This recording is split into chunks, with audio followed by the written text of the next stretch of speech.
Hello everyone, the 316 here with another Marvel Legends review. This time I got the retro cardback Iron Man wave of She-Hulk and the Mark 20, or Model 20 rather, Iron Man. Both of these figures retailed for $24.99. I pre-ordered the Model 20 off of Amazon, and She-Hulk I actually found at a GameStop. Uh, didn't really have either of these figures on my must-have list, but when they went up for pre-order, I saw them and I'm like, that Iron Man looks really good. I'm gonna have to get that. And of course, I pre-ordered it. She-Hulk, I wasn't too sure of, but when I saw her in person, then I knew, like, yeah, this I'm gonna buy this. Anyway, I actually want to start off with the boxes first because they're not too dissimilar. The only difference being, it says Iron Man Model 20 and She-Hulk up here, as well as the descriptions and stuff on the back. So on the back of the box here for the Mark 20 or Model 20, I'm going to say that interchangeably. Model 20 is probably the more uh, accurate thing to say, but I'm so used to calling it Mark Armor. So on the back, it shows all of his accessories, his open hand, his fisted hand, and his four uh, repulsor beams. And then trying to get these boxes are huge. They're bigger than McFarlane boxes. If you've got one of those, I'm just gonna read what it says on that. It says, with Stark Tech wreaking havoc in the wrong hands, Iron Man dons a new high-tech suit designed to fight the evils of the world. And if you are looking for this figure, there is the barcode.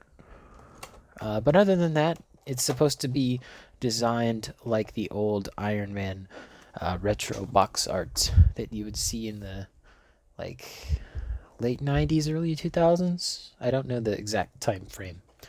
She-Hulk is pretty much the same. The only difference being is that it shows her on the back there. One weird omission is that they didn't show the broken gun on the back of her box. I thought that was a bit strange. And there's that read up. I'm just going to read it. With incredible strength and passion for justice, Jennifer Walters fights evil as both a lawyer and the gamma powered superhero She Hulk. So those are the read ups. I miss when the Marvel Legends figures had read ups on them. I like that. Unfortunately, now it's just figure, box, box, figure, figure, box. Anyway, speaking of She-Hulk, we'll go ahead and start with her accessories. I already showed off the one, which is the broken assault rifle here. It does have a full magazine as far as I know. You can't really use it for like an actual assault rifle in your collection, but this would be good for, the super strong characters.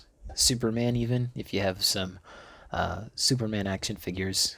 It's not too bad. If this had some dry brush silver, I think it'd really pop, but not something that's necessary. And to hold that, she actually does come with two open hands here, just to sink her hands into. She can stick one in there, and then get it put in the right spot. So, something like that. She can crunch it up if she wanted to. And she comes with two fisted hands, which are on the figure. Iron Man over here, he comes with four of these repulsor beams. They're all the same, just blue. Not too bad. They don't go in all the way on his hand or his foot, so you can kind of see that there's like a little line in there. It kind of just stops the line. Actually, it doesn't even stop at the line. It stops just before the line. Speaking of hands, he comes with two open hands, one of which, as you can see, has been bent. This back piece here, as you can see on the fisted hand, you can bend it back, but it's going to take a little bit of struggle. And eventually it'll just go back to a more relaxed position if you don't have it extended like that. And speaking of hands, here's one of the fisted hands.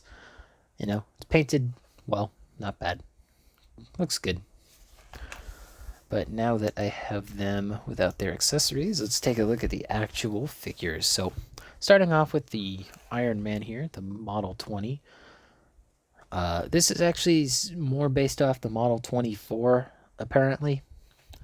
I'm not too sure about that, but I did see images of both the Model 20 and 24, and it looks a little bit closer to the Model 24 Iron Man, at least that I saw. One big issue I have with both of my Iron Man figures, you can see that the torso does not line up with the midsection piece, even if I like kind of bend it over there. It gets back into place, but eventually it just rests off to the side a little bit. I don't think it's as noticeable on my Extremis Armor Iron Man. It's definitely more noticeable on this one just because of how they made this part here. I kind of wish that these two triangles were on the abdomen piece, but it's not really that big a deal. I mean, it doesn't get in the way of the very minimal ab crunch. Yeah. What is nice though is that unlike the Extremis armor, he does have a midsection swivel there. I do like that. It does break up the sculpt, but not really something that's all that bad. I'd rather have more articulation in the sculpt break than have no articulation with just an intact sculpt. Speaking of sculpt, I really like the helmet. The gold paint that they used shines really nicely, and it's very reflective and just nice and bright. I like that. If I can get closer into the eyes there is no effect like there was on the Extremis set, so this one is just white. But there is an effect here on the arc reactor. It's kind of gold around the edges with some white from the arc reactor in the center there. I do like how they did that. Comparatively to the Extremis one, which we will see soon, I definitely think this one looks a little bit better. I do like that these shoulder pads both move, separately from the shoulder because, again, on the Extremis, they didn't move separately, they were glued on. But you can also take them off if you do wish, so you can have just a naked elbow, or I almost said elbow, shoulder, a naked shoulder here. That does look kind of weird, but it does give you just a slight bit more of articulation if you really wanted it. You could go all the way up there if you wanted to. Let me stick that back on there. It's pretty easy to put back on and take off. There you go. Speaking of articulation, with the shoulder on, he doesn't get very high up. He does have butterfly joint, which I always appreciate. Butterfly joints for certain figures are really good. And with this butterfly joint, he can get into the superhero landing pose. I'm not going to do it, but if you wanted to, you could easily do it with this figure, minus the hands here. Speaking of the hands, let's go back into the arm here. They did add some gold to his bicep. I almost said forearm. His bicep. And, it's the same gold as the face, so it matches.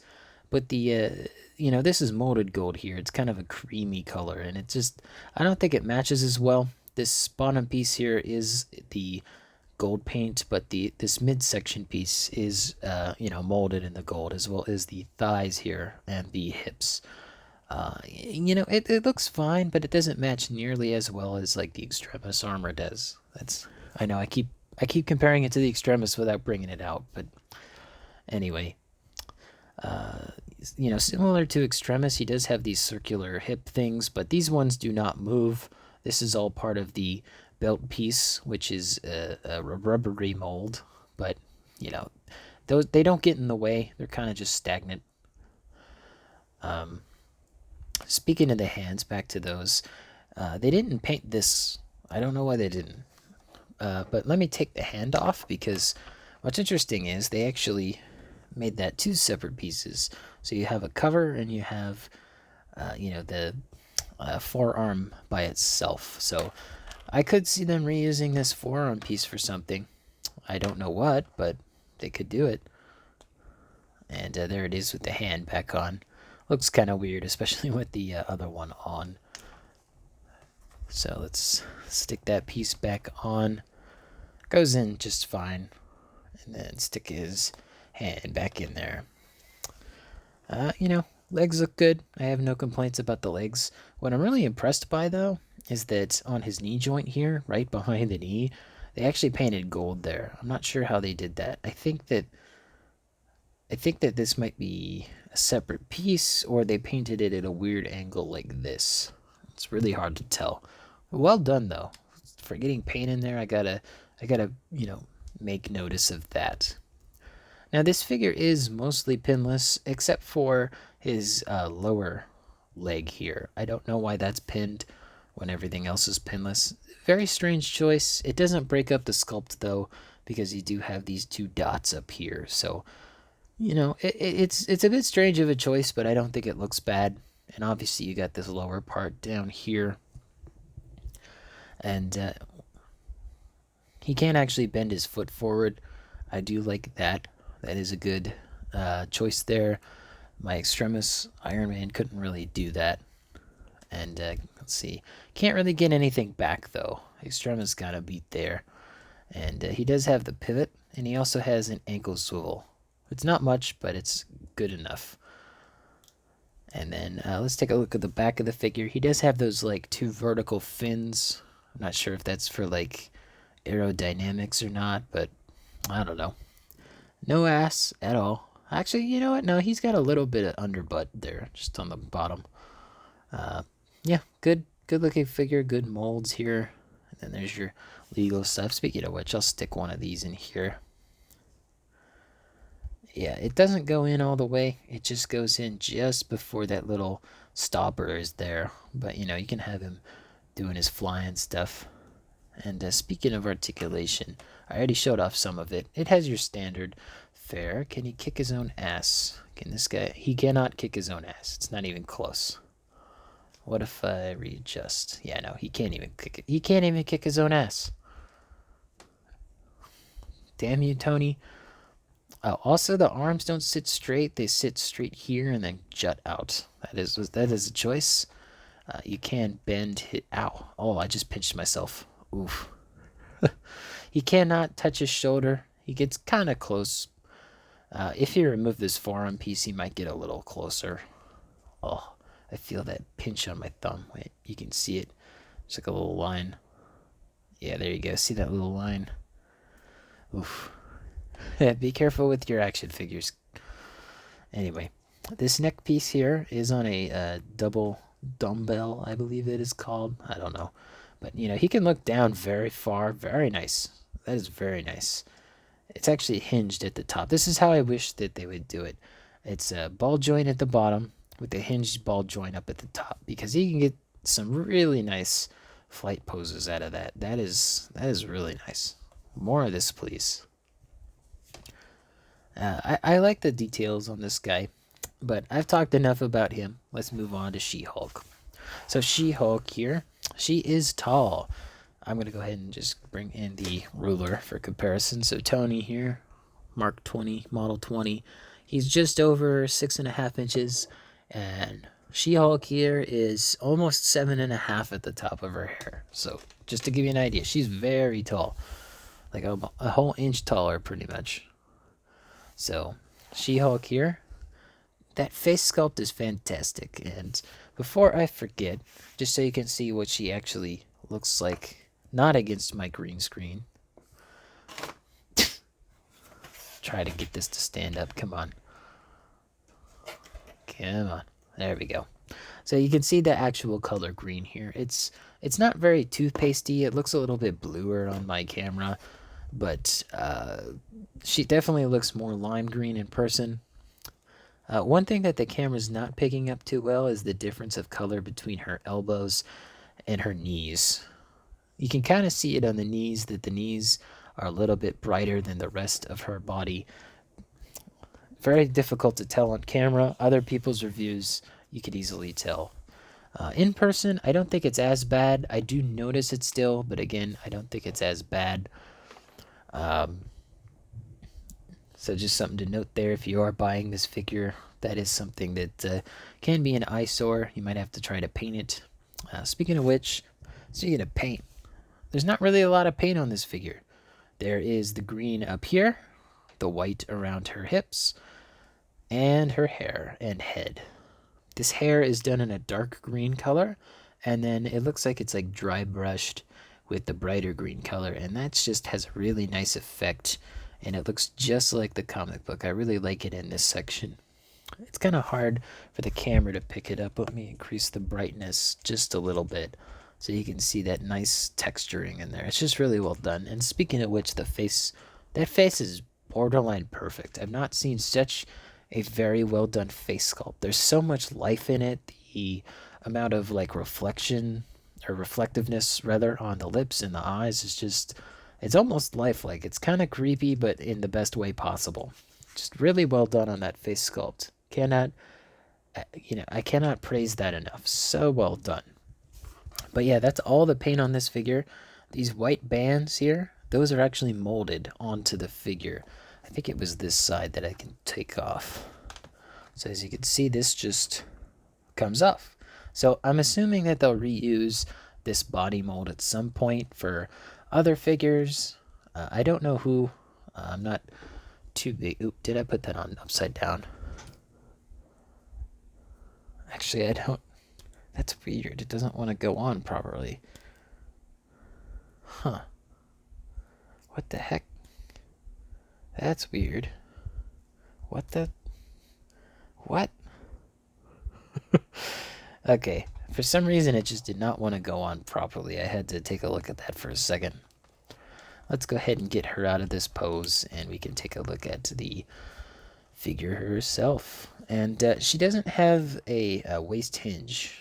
I think the reasoning they didn't do that is because how heavy this headpiece is. This headpiece is like most of the weight of the upper body. It is very weighty. There's a lot in there. And there's really not much they could do to reduce the amount of plastic in there without changing the look of the figure. But, you know, I do wish her shoulders here were a little bit, or rather the upper torso was a little bit wider, because it kind of makes her arms look very tiny. Like she's got big shoulders, but I just don't feel that they are out far enough. It's a minor nitpick, but it is something that I feel they could have improved upon. And hopefully they improve upon it in upcoming figures using this body mold, which this is a good, just standard big girl body mold. I kind of wish McFarlane had this type of just size and good body with the, a hip rotation, or not a hip rotation, a thigh rotation. Anyway. Should I make Fiona from Shrek? I don't know. Anyway, yeah, just good figure. Not too much to see. Not really a lot of texturing, but articulation wise, you saw what the arms could do. There is no butterfly joints. I don't feel like she needs it though. Would have been nice. Do a thunderclap. Hulk can't do his thunderclap. She can't really crunch, just like McFarlane, but she's got plenty of back. Actually, she doesn't have that much back. Yeah, not that much back. Let's see. Can she do the splits? Oh, yeah, she can do the splits. Not too many figures in my collection can do splits like this. Like, she can actually do them. That's cool. All right, kick forward. How is that? Great kick forward. Very, very good. Like, no complaints at all there. She could easily do some sitting poses on like a chair. If you have a doll chair, you could do that. Can she kick her own ass? Let's see. Can you kick your own ass? She gets very close, but no, she cannot kick her own ass. And of course, she's got the hinge there. So yeah, that's She-Hulk. And you already saw the height between these two. So let's go ahead and see how they look next to my other Avengers figures. But we're actually going to start off with the McFarlane Wonder Woman figure. Wonder Woman is just slightly taller. Mostly just, that's due to the legs. Like, Wonder Woman's legs are very tall. The rest of her, though, is about the same. Arms, the upper body, the hip piece, that's all about the same. I will say Wonder Woman does have a wider upper torso, which I do prefer because her arms lay flatter and it doesn't look as jarring. So there's Wonder Woman for you. And now let's get our Avengers members in here. So starting off, we got Hulk. He looks pretty good. This is from the 20 years of Marvel Legends. So the colors don't match between these two, but that doesn't really bother me. Alright, next up we got Captain America here. We'll stick him next to She-Hulk. And then we got Black Panther. We'll stick him like back here. And Hawkeye. And Thor. And Black Widow. This just gives you an idea on other figures you can put with this Avengers roster. And this is a pretty good Avengers roster, all things considered. A lot of different colors and stuff here.